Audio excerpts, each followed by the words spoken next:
Welcome back to Rubbin Minds. Now, if we just spoke to Shegun Dada, a social commentator, as we took the road to Aso Rock.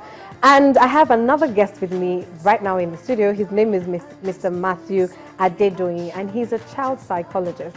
As you all know, May 27 is Children's Day, and today's conversation is going to be dedicated to that as we deal with something that is passionate and tugs at my heart, which is child abuse and abduction and a whole lot of other topics relating to children. Welcome to the studio, Matthew. Thank you so much for having me. Thank you for joining us. Let's talk straight away. Why does abuse happen to children in the first place?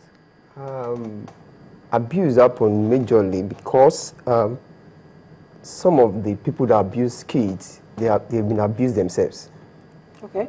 And when a child experiences abuse, there's every tendency that in the future he will replicate same and continue abusing other children. That's the first thing. Number two, some people have deformed sexuality. By deformed sexuality, I mean they are already addicted to sex. They couldn't approach a lady, so they feel children. They just pick children on the street or pick children they know, maybe their neighbor or their relative, and they attempt to sleep or molest the child because their sexuality is deformed. They are suffering from addiction, and they are looking for a means to ease their pressure. Wow. Wow. So those are just few reasons why children are being abused. Okay. Now, some people would say that it's even spiritual. Now, let me explain why this is. I remember there was there was a story in the news that talked about a man who was 56 who abused a baby, and I don't think the child was even up to 3 months old, and for that, I do understand, saying you've been abused in the past and probably have deformed sex. Isn't that? Don't you think? I know you're a psychologist, and most psychologists will not say anything is spiritual, but isn't that weird? What actually goes through the mind of a man or a woman who abuses a child that is less than 3 months old? It still boils down to the deformed mind. The mind is already bastardized. The mind is already deformed. The mind is disempowered. So the man is having a lot going on in his brain, in his head, or the woman is having a lot going on in his head. He's not thinking right. He's not in his right state because maybe experience of the past, the kind of upbringing he or she has, and some significant emotional experiences. So all these things combined, your upbringing, your environment, the kind of environment you grew up in too determines how you relate with people in the society. So the man that grew up with a bad upbringing, in a wrong society, and some of the experiences he has had concerning his emotion are all bad. It could cause a deformed mentality, and you think the best way to ease his pressure is to abuse children. Okay, so if, as a child psychologist, if I came to you and told you the story, what would be the solution to help this man or woman? Okay, the first thing I will ask that I see the man, then ask some right questions, relevant questions. So after asking these questions, we determine where we are going to pick up the solutions from. Majority will recommend deliverance, majority recommend majority. But I tell people you cannot pray your way out of what you behave yourself into. Okay. So if you behave yourself into becoming an addict, behave yourself into watching pornography, you need to behave yourself out of it. So praying alone will not help you except your mind is renewed. So you have to work on your mind as a psychologist. Okay. Wow. Now let's talk about the parents. How can parents caution their children? I believe that sometimes parents are a bit shy to deal with these issues. So let's first talk about parents. How can parents sort of caution their children, sensitize their children against child sexual abuse? I think parents themselves that want to sensitize their children, a lot of them don't even know what to talk about sex to their children. Exactly. A lot of them are even battling with their own emotions. They are scared to even sit their children down to discuss sex. They feel it's a sacred topic that must not be said in public. Your child must not hear you're talking about sex. Okay. But the problem is we need to empower these parents. There are so many organizations, like our organization in Abstinence Icon, we do sexuality education for children. Okay. So if parents don't know what to teach, we teach parents what, how, when to teach your children about sex, to teach them about how to recognize predators that are coming to haunt your children for abuse and molestation.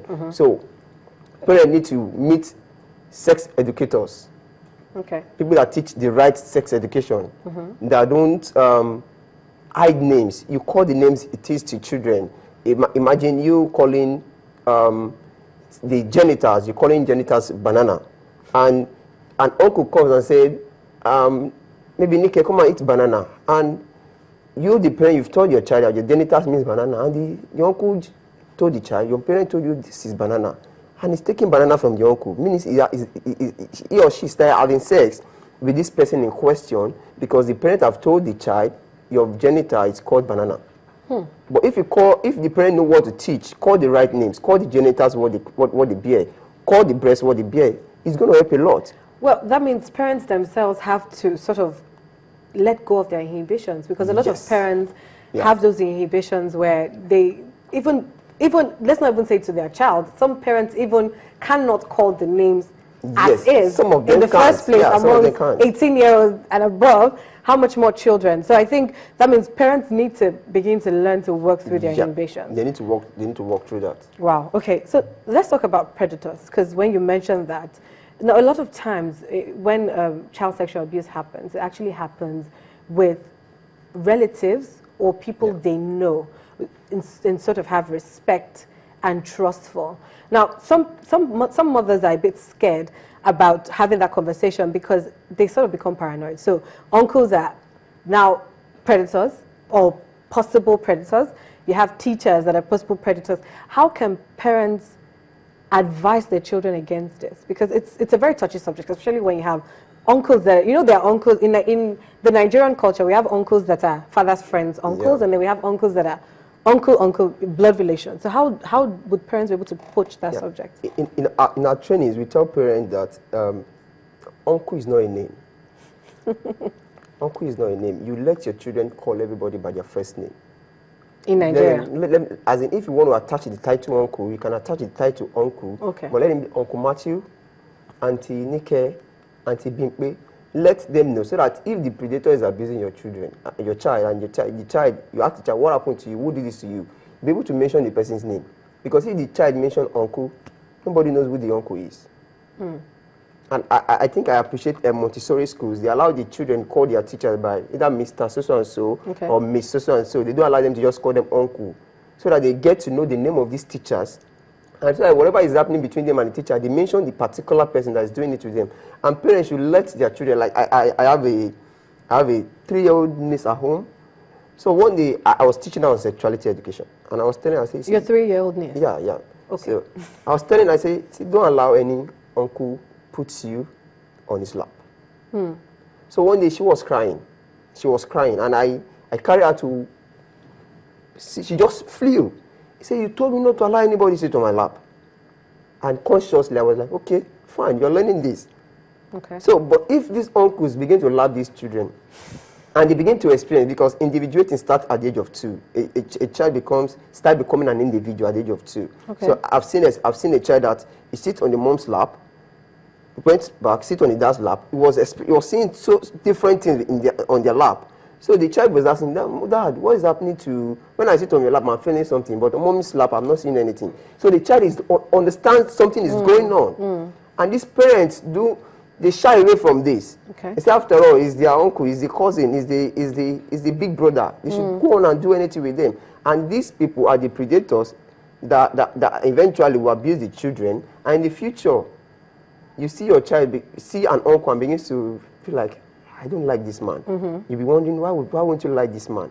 He's your uncle, for crying out loud. You have to show him love. And you still keep sending the child to that same uncle. To that same uncle. Okay. Let's talk about sexual education. You mentioned your 3-year-old niece. Yeah. What age do you advise parents? And from what age to what age should parents start to talk about sexual education? Because individuating start at the age of 2. Okay. We recommend that sex education should start at the age of 2. Even 18 months. Some people even say start from the womb. Just start talking to the child from the womb. Some people say start talking. There's age-appropriate education. Okay. Like I can't come and be teaching my 2-year-old daughter and saying, this is the breast, this is the penis or something. I have to use the appropriate age, like my head, my shoulder, my knee, my public part, my private part. Yeah, you can put it in song for them. We have some people that put stuff like that in song. Sexual education in songs. Yeah, let me put it. Let's say sexuality education. Sexuality education. Yeah. Because if it's sex education, then we're going to something else entirely. Okay, that's noted. Now, because of the sexual abuse that's been happening with children, someone mentioned that parents have to caution their children how to dress. What is your take on this? Yeah, whether the child wear Maria Maka or wear skimpy or miniskirt, a deformed mind will still abuse the child.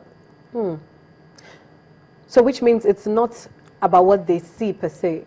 It's not about what it's not about what they see. It's about their mind. Okay. It's about their mind. Because someone that is all covered, and you still see people rape such a person. Sure. It's about the mind. Sure. So whether the child is putting on Maria Maka, is putting on skimpy, and I tell people, I say a child cannot seduce anybody. As long as a child is anybody between age 0 and age 18, a child cannot seduce you. It is your mind that is working. We understand that men are visual in nature and they are attracted by what they see. But if your mind is well and okay, you are the one that will be like the teacher to correct the child and say, okay, what you're doing, this is how to do it, this is how to do it, this is how to do it. So by dressing alone, some people fall for it anyway, but it's about the mind really. Okay. Because anybody that is even covered, I've seen so many allergies that are covered that people still rape. Yes. Is it about what they're wearing? No. It's about the mind of the predator. Okay, let's talk about the government now and what they're doing to assist in curbing this virus. What do you think they should be doing? Okay, for the government, I think for now, the people that have really worked massively well is the Lagos State government.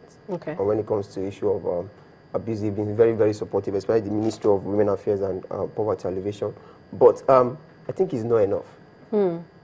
Because when a child is abused, you go to the police station, police are nothing to write home about. They make joke of it. They even laugh at you. They take it so, like, it's not a serious issue. Then you leave the police, you collect medical report, and all those processes is becoming too rigid, and you arrest the predator. They tell you to throw him into jail. A predator that you throw into jail, there is no rehabilitation done to him. There is no recovery of the mind done to him. He will just go to jail and come back and continue abusing children. And he will even become a notorious one. Okay. So you're saying that we should have rehabilitation. There should be a rehabilitation center where professionals, not just anybody that just come on the way and say I'm a psychologist or I'm a counselor or I'm a therapist, because even the field has been bastardized.